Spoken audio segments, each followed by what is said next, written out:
Well, ladies and gentlemen, Vivek Ramaswamy learned a very important lesson, and that is that even if a lion doesn't immediately react to a jackal, that after enough provocation, the lion will show you that it does still have teeth, it does still have claws. And Vivek got swiped. It wasn't a huge blow, it wasn't a haymaker. He didn't even give Vivek a nickname, like Vivek Ramaswamy or something like that. No, it just was a reminder. Because what Vivek had been doing for weeks is low key attacking Trump in a number of different ways. And I think a lot of this had to do with the fact that there is a strategy of ingratiating yourself to Trump, not attacking Trump. Ted Cruz did this in 2016. But as the time comes and you see that you are so low in the polls, the tendency, the knee jerk, is to start attacking Trump because he's the front runner. So you have to try to chip away at that somehow. But Vivek did it low key. So it wasn't over the top. It wasn't this blatant attack, but it was an attack. So what I'm talking about is this right here. This image that the Vivek team put out says, "Save Trump, vote Vivek." Well, this is using Donald Trump's likeness, his image, to promote Vivek Ramaswamy. This is an underhanded, duplicitous, dishonest, slimy thing to do.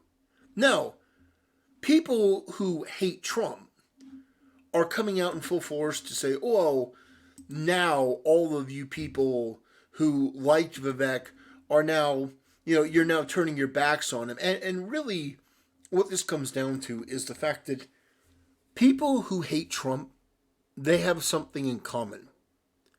They're phonies. They're slimeballs. They're duplicitous. They're grifters. A lot of them are not willing or able to just be genuine. I did a video on Dave Rubin. Dave Rubin is the perfect example. One of the fakest people I've ever seen. Jenna Ellis is another one. But Jenna Ellis actually has something far worse. She stole $216,000 from Trump supporters under false pretenses that she was going to help fight the Trump sham indictment. She took that money and wiped her ass with it, did a plea deal, tear jerking, oh, Trump is guilty, and basically turned on him, turned on the people who gave her money. She was the one that uploaded the smiling, I'm an embattled, strong, independent woman mugshot. She did all that, but here it is. So Dom Lucre, Dom is his name Dom Lucre, Dom Lucre. I'm gonna call him Dom Lucre. He put out a post saying, "Yeah, what Vivek did was pretty shady." She said, "Deceitful. Did you think he was not running against Trump? It's not about not running against Trump. It's about the fact that Vivek has been saying, I have been converting all of these Trump supporters. All these people who support Trump are now saying they're going to vote for me." Well, no, that's obviously not true. We see the numbers. Vivek is fourth in Iowa. So he's not even in contendership to be in the top three. And it's not even close. He's like, I think he's at 5 or 6%. And DeSantis is like 17, 15, 17, around there. So we're talking like double digit difference. So, you know what I mean. It's like, it's 10 points, 9 points. My point is that obviously Vivek is trying to pull out all the stops because he wants to win. But here's the thing. He has no chance. And by doing this, he has alienated himself from Trump supporters in a major way, because Trump supporters are not going to abandon Trump for Vivek. No amount of campaigning, no amount of t-shirting, nothing is going to change that. And by going in to these town halls and saying, well, Trump was the greatest president in our lifetime, but the deep state went after him and he's too wounded and he's too old and you need somebody younger who can do the job. Well, no one's going to buy that, because do you really think that Vivek is going to be able to better defend himself than Donald Trump? No. No, because it's not about anything legitimate. They will make up charges. Do you not understand? Vivek is not the guy to be the leader. Vivek will fold. He does not have an ounce of the fortitude that Trump does to deal with this. The media hasn't really gone after Vivek all that hard. They've sort of ignored it. So, you don't know what Vivek will be able to do when he's under the pressure of the full force of the Democrat Party, with all of the operatives and deceit that goes along with that. These people are crooks. These people are sharks. The Republican Party. Trump had to not only fight the Democrats, but he also had to fight the Republicans. He had to fight the John McCains and the Lindsey Grahams and the Mitch McConnells and the Mitt Romneys and the Adam Kissingers. He had to fight the Republicans and the Democrats. And he had to fight the media and his own FBI, his own DOJ, his own CIA. People were working against him. We know that to be true at this point. We remember, what's his name, Adam Strzok and Lisa Page? The insurance option against Trump? They were perfectly content to go all out to any lengths possible to destroy Trump. Do you really think that Vivek will be able to handle that? No, he will fold. The only person in my lifetime that I've seen that has been able to stand up to the establishment and not completely fold is Donald Trump and Elon Musk. Everyone else has sold out or sold in. Or rather bought in. You get my point. So, Dom Lucre, he legit is using Trump's face for his promo. Trump isn't selling Biden merchandise. He is also misleading voters into thinking if they vote Vivek, it supports Trump. This is a perfectly valid and legitimate response. Now, Jenna Ellis, who is a low IQ pile of garbage, who is not able to address this and has Trump derangement syndrome, she responds to, "That's the saddest defense for a ridiculous position I've ever heard. 0 people are misled by this t-shirt." That's not his point. Vivek is selling a t-shirt with Trump's face that says, "Save Trump, vote Vivek." Now, Styx Hexenhammer brought up a very good point. That Vivek can't pardon Trump. Because a lot of these charges are state-level charges. So you would have to be a governor to basically pardon Trump. Using the slogan, "Save Trump, vote Vivek," when you are in a campaign against Trump, using his likeness, using his name, that is duplicitous. That is shady shit. Because people may not be misled by it, but no, if you want to save Trump, you vote for Trump. If you want to support Trump, you vote for Trump. It's like, support Trump, vote Vivek. It's like, what? It's nonsense. And he got too close to the sun, and Trump had to remind him that the jackal does not run the kingdom. So he smacked him a bit. Wasn't a super hard one, but it was enough to remind him, hey, you're in 4th place, and your political career exists at my leisure. And that's true.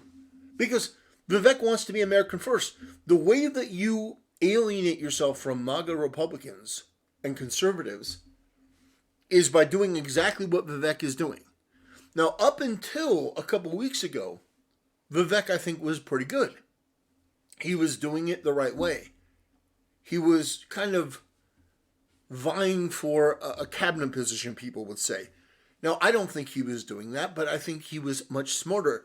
But as the deadline comes, and as you get more desperate, you do things that you otherwise probably ought not to do. And this is a perfect example of that. If Vivek had simply stayed in his lane, known his role, respected Trump, stopped bringing up the fact, oh, he's 80 years old and he's so wounded. The age has nothing to do with it. Trump is as sharp as he ever was. Obviously, if you watch his speeches, he has tons of energy. But even so, saying, well, Trump is wounded, so he should drop out and I should get the nomination. No. No one's going to buy that. And what that makes me believe is that Styx Hexenhammer was right, that Vivek is absolutely a plant. That's what it makes it seem. That he's duping people, and that what he really wants is to hurt Trump. But it's not going to work. Because he hasn't really had much of an impact on this campaign. So let's take a look. Now that Jenna is defending Vivek, I'm against Vivek. That's true. It's very weird for this unipartyist sellout, scammer, defrauder, to be defending Vivek. Why? Why is she defending Vivek? I don't know. Maybe because really they're part of the same sort of team? I mean, Jenna Ellis coming out here to rag on Trump, yeah, okay, sure. When you're a Trump deranged bimbo and that's your entire identity. You're not a conservative, you're not a Christian, you're just an anti-Trump reply person. That's sort of your entire gimmick. But she's coming out to defend Vivek. And so that hurts Vivek more than you could possibly imagine, because now the DeSantis people are defending Vivek because Trump mentioned him. And that is horrible. Because let me just say, DeSantis simps are a new classification of mental illness. These people are genuinely insane. And the more that I see these people talk, the more I'm convinced I'm no longer a Republican. If the Republican Party is what these people believe it to be, I don't want any part of it. It is pathetic. These people are pathetic. The DeSantis camp is filled with grifters and phonies and frauds and disingenuous scam artists. People who are not serious about politics, like Ian Miles Chong. I mean, holy shit. I don't understand how all of these people, all of these fakes, can manage to find their way into the DeSantis camp.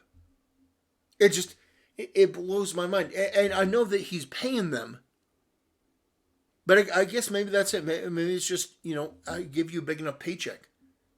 But for me, if Ron DeSantis came to me and said, I'll give you $50,000 to simp for me on Twitter, I'd say no. Oh, I'll give you $100,000. I'd say no. And the reason I would say no is because, goddamn, that will ruin your reputation. Look at what Dave Rubin did to himself. Look at these people. Holy shit. They are embarrassing. And so, Vivek made a blunder. He got too close to the sun and his wings melted off. Now, do I hate Vivek? People are saying, well, MAGA Republicans are going to go through and scrub their posts in support of Vivek. No, because unlike these DeSantis morons who were against the media until the media, they discovered that in 2016 the media hated Trump. So then they took all that stuff that, the media posted about Trump that were lies, and they're reposting them for this election cycle. That's the DeSantis support base. It's astonishing how genuinely stupid these people are. But no, Vivek seems to be more likely to be a plant. Thankfully, he's not going to make any traction at all. And posting a clip of Vivek almost slipping on ice and saying, well, Trump would have, died from that, doesn't change anything. Nothing changes the fact that Trump is the incumbent. He is the nominee. There is no way that Trump is going to be removed as the Republican nominee for president. He's not going to be. And in the general, he's going to win. And do you know why he's going to win? Because he is up so far above Biden that it's absolutely ridiculous. Like, if you look at the polls, minus the a recent poll that came out that had Biden up by some ridiculous numbers, like Biden's up by 8. No one believes it. No one believes that Joe Biden is ahead of Donald Trump. No one believes it. And I think that it's crucial that we be honest about this. Like in Maine, they say Biden's up 16 in Maine. I don't believe that. I don't believe that Biden is up at all. This says that Trump is up. Trump is up by 2 points in a recent poll against Biden. Yeah, okay. But in another poll, it says DeSantis is 51, Biden's 48. I don't believe that either. I don't think DeSantis has the support of 51%. I just don't. I think Trump is the candidate that can get the job done. I think there's nobody else. I don't think anyone else even comes close. And I think the reason why they do polls like this, DeSantis' chance, he's got no chance. He has no chance of winning. I'm not going to vote for Ron DeSantis in the general. I can't. I can't bring myself to vote for somebody like him because of his followers. His policy is fine. And I don't even mind the fact that he doesn't have a personality. But the fact is that there are so many people that have disqualified themselves in this race through a number of different things. The people that support DeSantis are just as bad as the left. So I can't do it. And Vivek, in terms of his oratory speaking and stuff like that, he's fine. He's great. But he got a little too cocky, went a little too close to the sun. Trump had to knock him down a peg. Perfectly fine. It wasn't even that big of a hit. But we'll see what happens. Vivek, if he continues doing this, Trump may have to, give him a little swap. But I don't think Vivek is going to stay in that much longer. Because after you get 4th in Iowa, which he will, how do you sell yourself to New Hampshire and other places? How do you bill yourself as, no, I have a chance, I'm viable? No, you're just wasting money. And that's one of the reasons why he's inviting all these Trump people onto his bus. Like, oh, look at me, I've won over all these Trump people by paying them money. It's like, if you do that, you're a phony. You're a fraud. Anyway, that's what I have to say about this. I hope I clarified some things. Ramaswamy ran a good campaign. No shame in saying that. He ran a good campaign, but he had no chance. He was not viable. Tim Pool mentioned that. Everyone mentioned that. I think he was a plant. I think that his job was to siphon support off of Trump, but I don't think it worked. It didn't work anywhere near as well as they were hoping. And so now Vivek is resorting to attacking Trump in a bunch of different ways. And that's not going to work either because it's never worked. And Vivek will go down as another failed person going after Trump. Anyway, that'll do it for today's video. Thanks for watching, and I'll see you next time.